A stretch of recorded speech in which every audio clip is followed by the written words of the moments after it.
Friends, Navbharat online classes में आपका एक बार पुनः स्वागत है। हम देख रहे थे फिजिक्स का चैप्टर विद्युत धारा, और जिसमें आपको बताया गया था श्रेणी क्रम और समांतर क्रम के सूत्र व्युत्पत्ति करने के पश्चात उससे जुड़े हुए कुछ न्यूमेरिकल क्वेश्चन हमने जाने थे। इसके बाद में हम देखेंगे उससे आगे वाला जो अपना टॉपिक है जिसका नाम है विद्युत शक्ति। आपने शक्ति के बारे में पढ़ा होगा। शक्ति यानी पावर, P से उसको प्रदर्शित किया जाता है, और P = W/T ये उसका फॉर्मूला होता है। यानी कार्य करने की दर को शक्ति कहते हैं। एक तो होता है शक्ति और एक होती है ऊर्जा। तो कार्य करने की जो क्षमता होती है वो तो कहलाती है ऊर्जा, और कार्य करने की दर को हम क्या कहते हैं? शक्ति कहते हैं। और यही कार्य यदि किसी विद्युत परिपथ में किया जाता है तो उसको हम कहेंगे विद्युत शक्ति। तो शक्ति और विद्युत शक्ति ये दो अलग अलग, थोड़ा सा इसमें डिफरेंट है। परिभाषा तो सेम है, लेकिन यदि विद्युत परिपथ में कार्य किया जाता है निश्चित समय में तो उसको क्या कहेंगे? विद्युत शक्ति कहेंगे। उसका फॉर्मूला भी P = W/T होगा। तो इसके बारे में आपको बता रहे हैं। देखिए,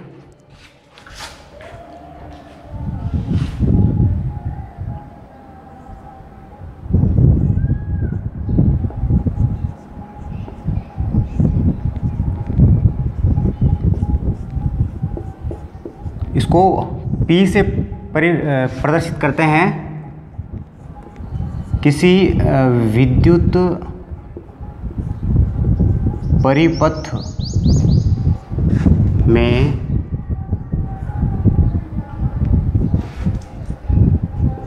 किए गए कार्य की दर को विद्युत शक्ति कहते हैं। इसको P से प्रदर्शित करते हैं, और W/T ये इसका फॉर्मूला होता है। यहाँ पे W कार्य के लिए आया है और T यहाँ पे टाइम के लिए आया है। तो कार्य को यदि हम जूल में प्रदर्शित करें और समय को यदि हम सेकंड में प्रदर्शित करें तो शक्ति का मात्रक क्या हो जाएगा? जूल प्रति सेकंड। और जूल प्रति सेकंड को हम वाट भी कहते हैं। क्या कहते हैं? वाट। और यह जो मात्रक है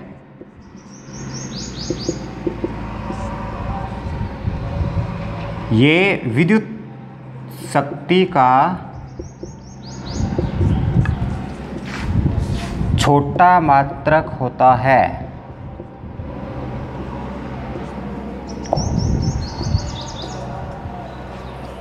इससे बड़े मात्रक भी इसके होते हैं, जैसे किलोवाट होता है।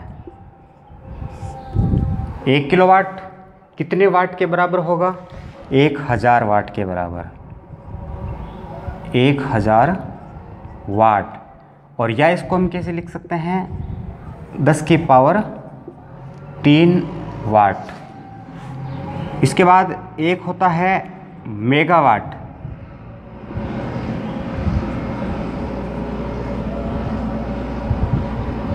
ये होता है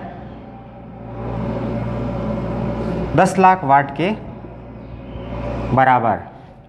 और इसको हम लिख सकते हैं 10⁻6 वाट। एक होता है अश्व शक्ति, हॉर्स पावर भी कहते हैं इसको। क्या कहते हैं?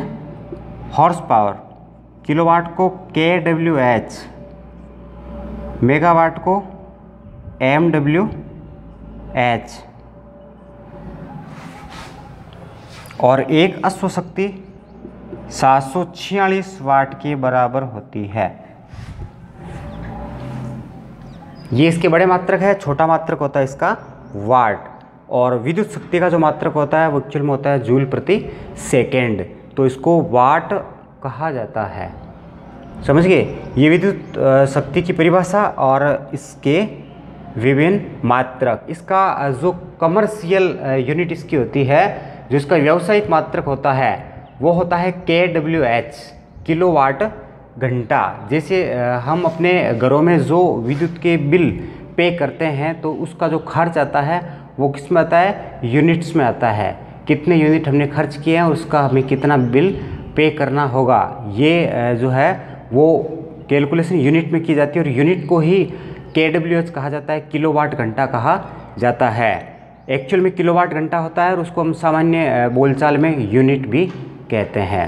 तो उसको kWh लिखा जाता है या फिर किलोवाट घंटा, H यानी आवर यानी घंटा। तो उस विद्युत शक्ति का जो व्यापारिक मात्रक है वो होता है kWh, किलोवाट घंटा।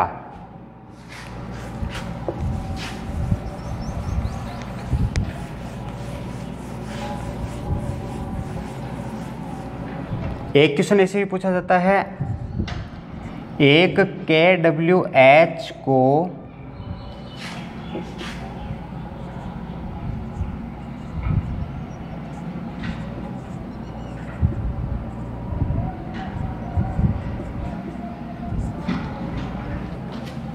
जूल में बदलिए।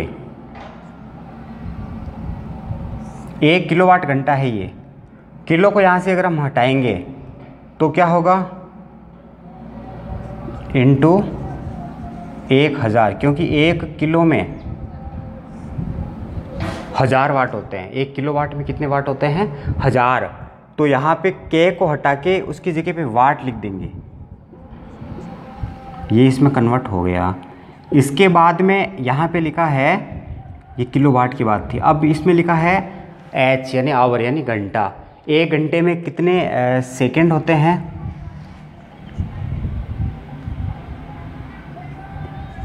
60 × 60 सेकेंड, क्योंकि 1 घंटे में 60 मिनट होते हैं और प्रति मिनट में 60 सेकेंड होते हैं। तो 60 × 60 यानी 3600 सेकेंड हो जाएंगे।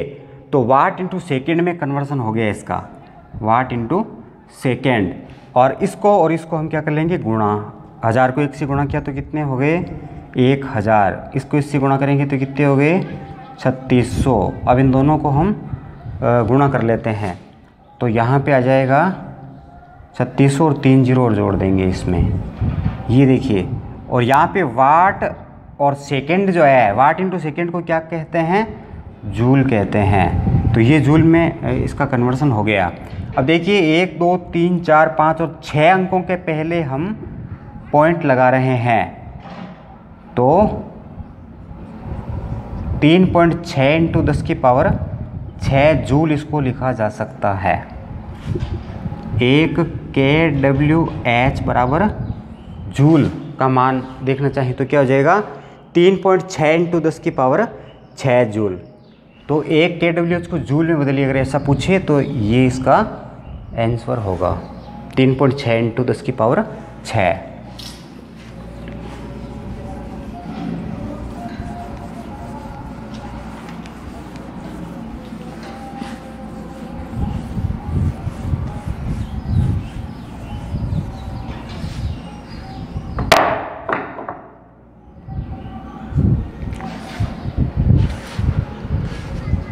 इसके बाद में इससे संबंधित एक क्वेश्चन पूछा जाता है, जो व्यापारिक मात्रक है इसका, इससे रिलेटेड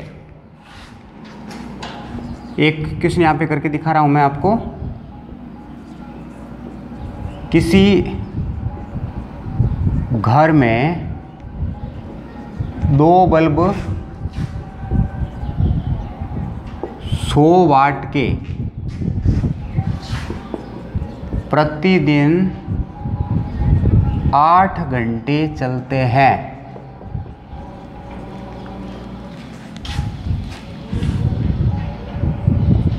तो 1 माह यानी 30 दिन का विद्युत खर्च ज्ञात कीजिए। ऐसा अगर क्वेश्चन हो तो उसको किस तरह से हल करेंगे। इसके लिए फॉर्मूला होता है व्यय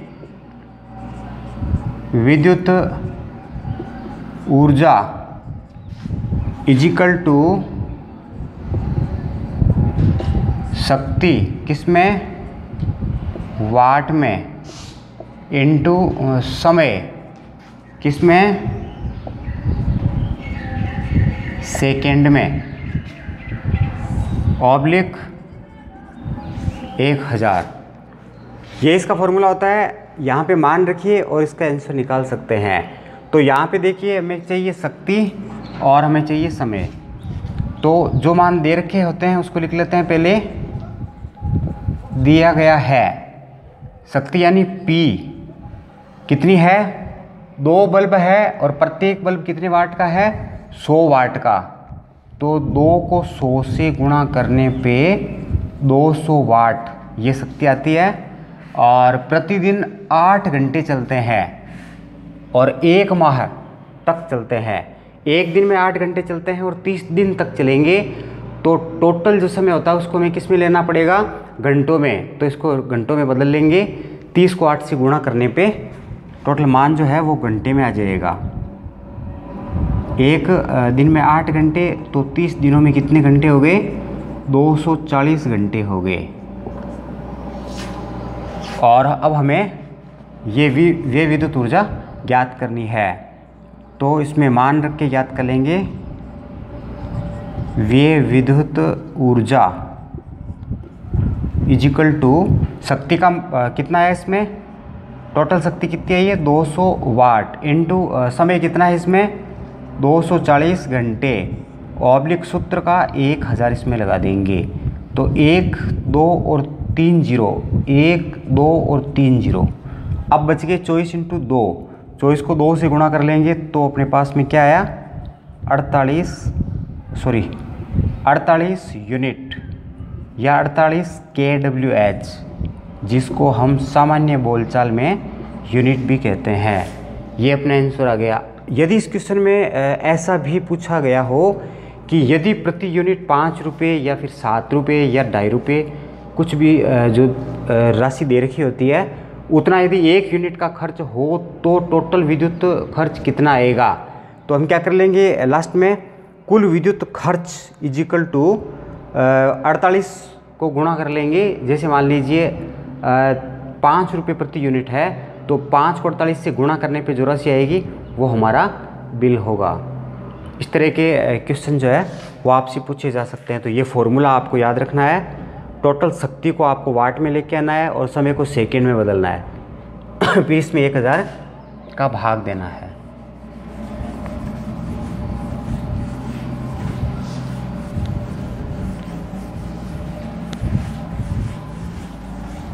अब देखिए विद्युत शक्ति जो आपको बताई गई थी परिभाषा, तो उसके भी फॉर्मूले हैं। यहाँ पे 3 सूत्र आपको विद्युत शक्ति के बताएंगे और उससे जो सूत्र निकल के आते हैं, व्युत्पत्ति होते हैं, उनमें से किसी भी सूत्र को लेकर क्वेश्चन दिया जा सकता है। तो ये सूत्र किस तरह से व्युत्पत्ति होंगे वो देखिए आप। विद्युत शक्ति के लिए आपको बताया था P = W/T होता है। समझ के बात को। और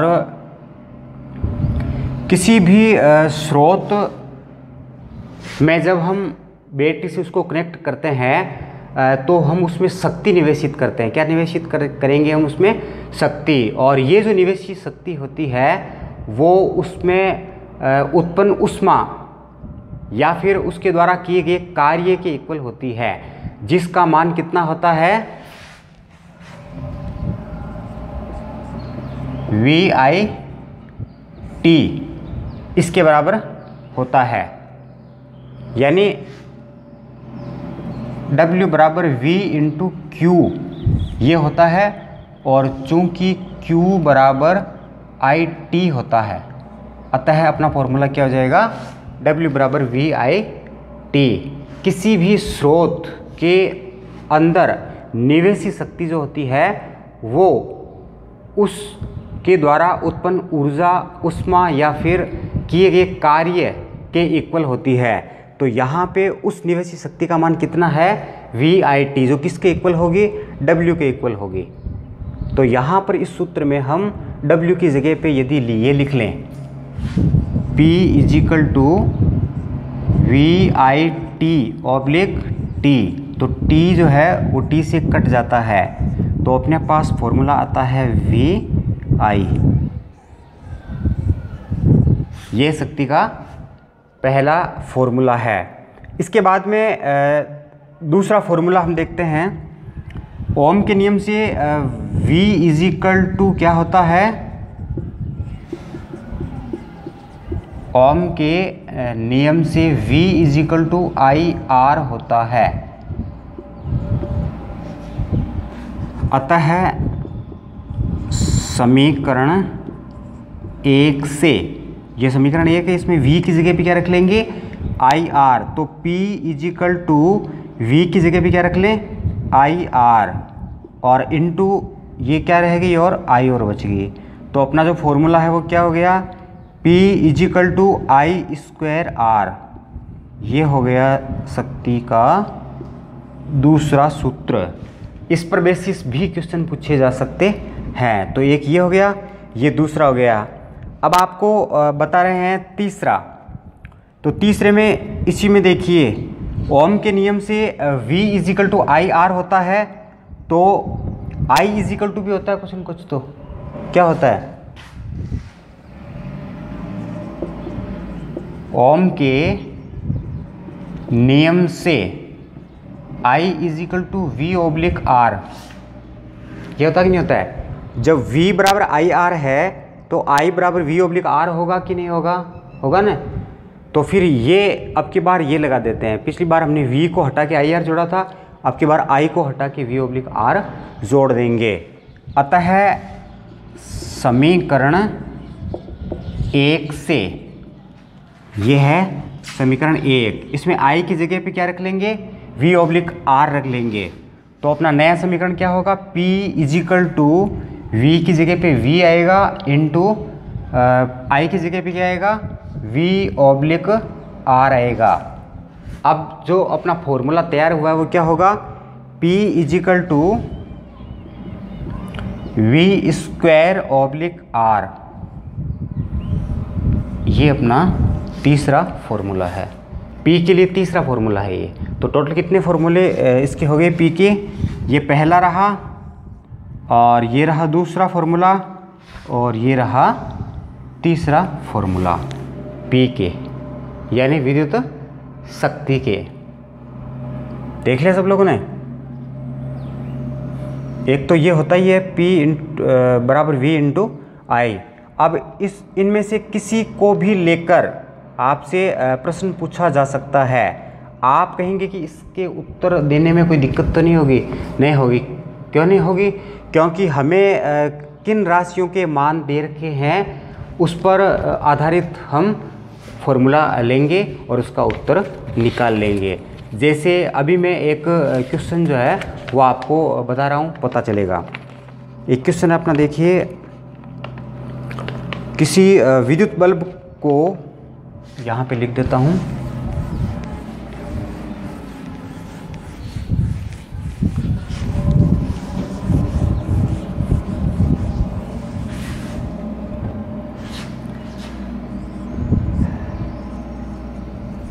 किसी विद्युत बल्ब को 220 वोल्ट के स्रोत से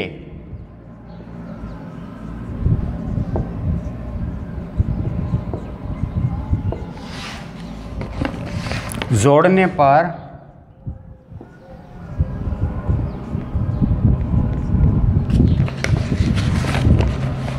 उसमें प्रवाहित धारा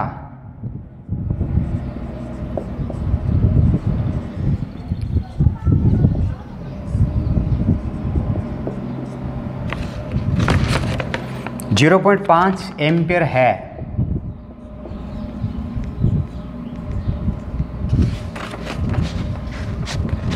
बल्ब की शक्ति कितनी होगी? तो बल्ब की शक्ति कितनी होगी। ये इसमें किन के मान दे रखे हैं हमें, वो लिख लेंगे पहले।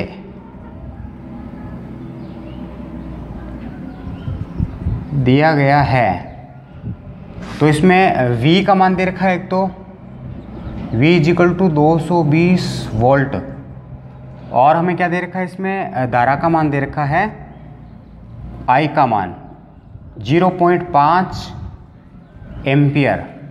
किसका मान पूछा इसमें, बल्ब की शक्ति का मान पूछा, यानी P का मान इसमें पूछा है।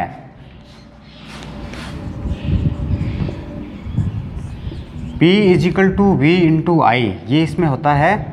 और हमें चूँकि किसका मान पूछा है, P का ही पूछा, तो इसलिए कोई चेंज नहीं करना होता है, क्योंकि ऐसे क्वेश्चंस में कभी कभी जैसे I और P का मान दे दिया होता है और V का मान पूछ लेते हैं, और कभी कभी V और P का मान दे रखा होता है और I का मान पूछ लेते हैं, लेकिन इसमें तो हमें P का मान ही पूछा है। तो डायरेक्टली कौन सा फॉर्मूला इसमें लगेगा, P = V × I वाला फॉर्मूला लगेगा, क्योंकि इसके अतिरिक्त दो और भी फॉर्मूले होते हैं। वो कब लगेंगे, जब वैसी राशियों के मान दे रखे हों, लेकिन अभी तो V और I का मान दे रखा है, तो सीधा सा फॉर्मूला जो है वो लगेगा। V का कितना मान है यहाँ पे 220 × I का कितना मान है 0.5, इनको इससे गुणा कर लेंगे तो P का अपने पास में जो मान आएगा वो आएगा 110 वाट। ये इसका उत्तर होगा इस तरह से।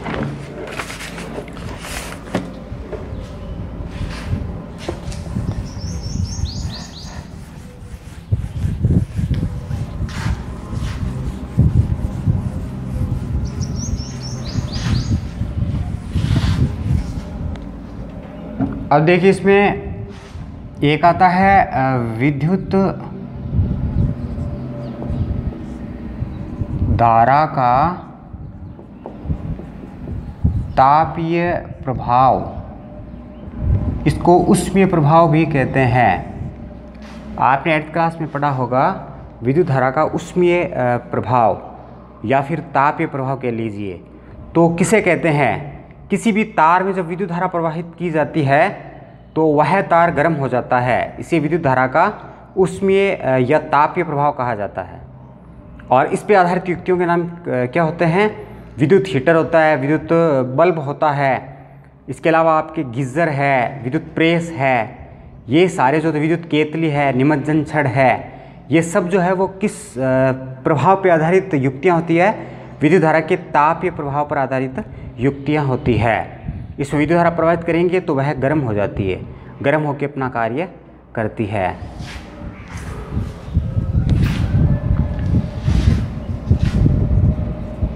किसी विद्युत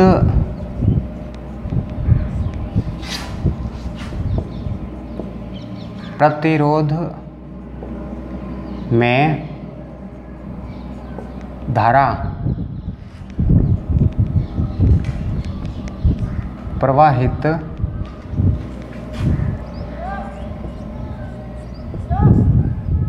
करने पर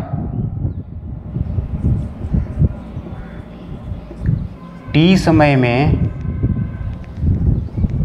Q आवेशों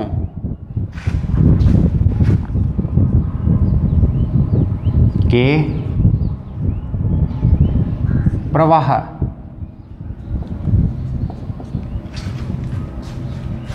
होने पर उत्पन्न प्रभाव विद्युत धारा का तापीय प्रभाव कहलाता है।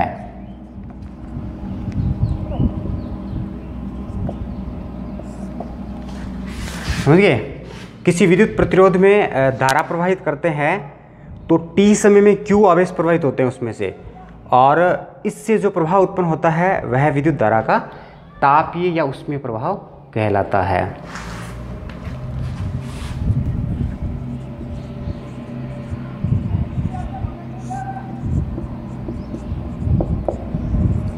विशुद्ध प्रतिरोध में धारा प्रवाहित करने पर उत्पन्न तापीय प्रभाव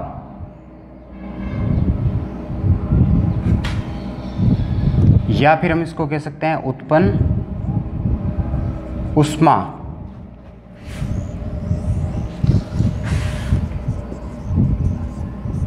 किसी विशुद्ध प्रतिरोध में धारा प्रवाहित करने पर उत्पन्न ऊष्मा का मान कितना होता है।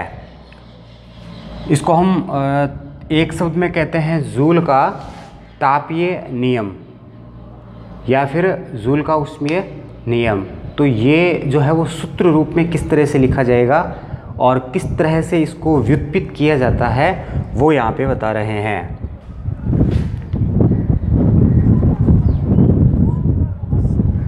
किसी स्रोत या फिर कह सकते हैं किसी बैटरी को किसी विशुद्ध प्रतिरोध से जोड़ देते हैं। क्या करेंगे, सबसे पहले किसी बैटरी को किसी विशुद्ध प्रतिरोध तार के साथ जोड़ दिया जाता है।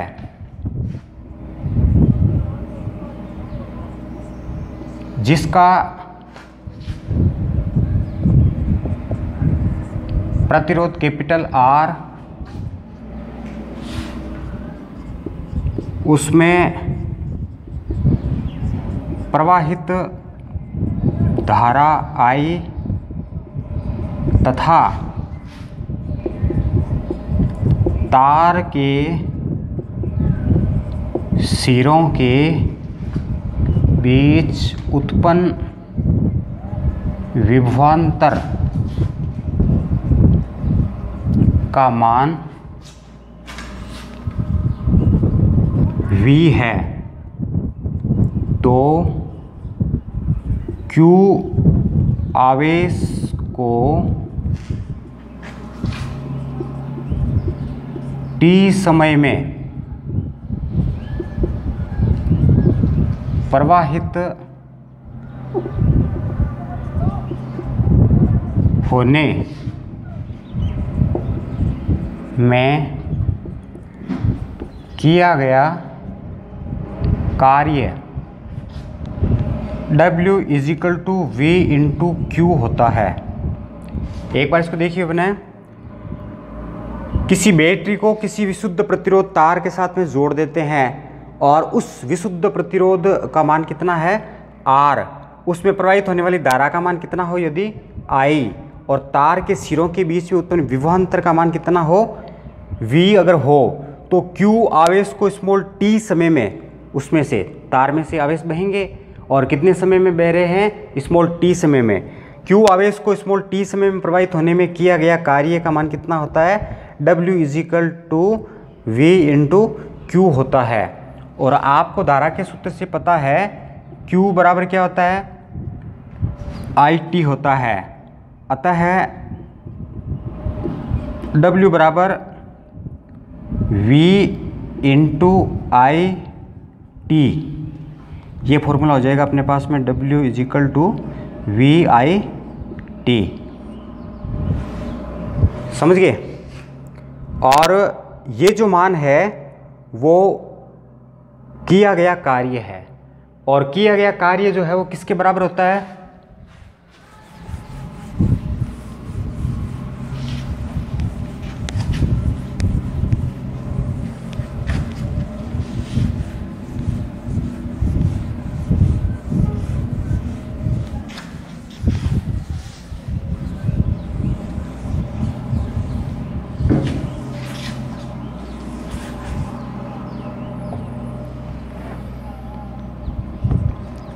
किसी स्रोत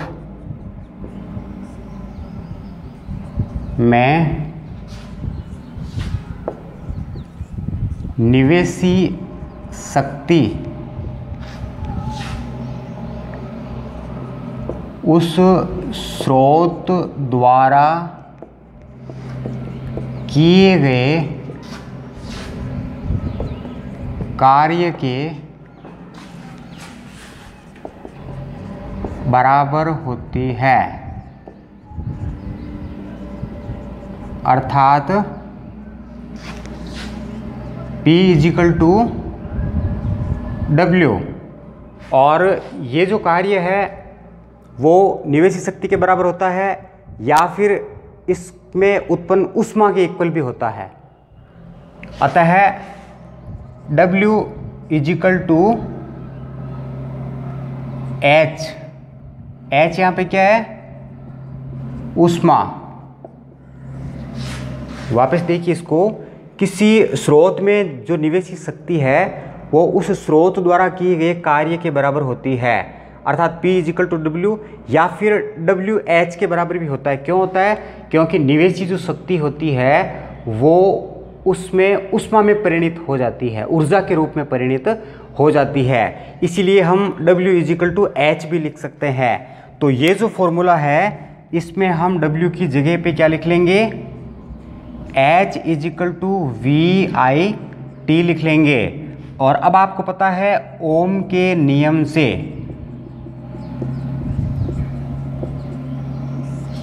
V = क्या होता है? IR होता है। तो इसी सूत्र में हम H = IR × IT ये लिख लेंगे। तो फिर इसको वापस लिखें तो क्या होगा? H = I² R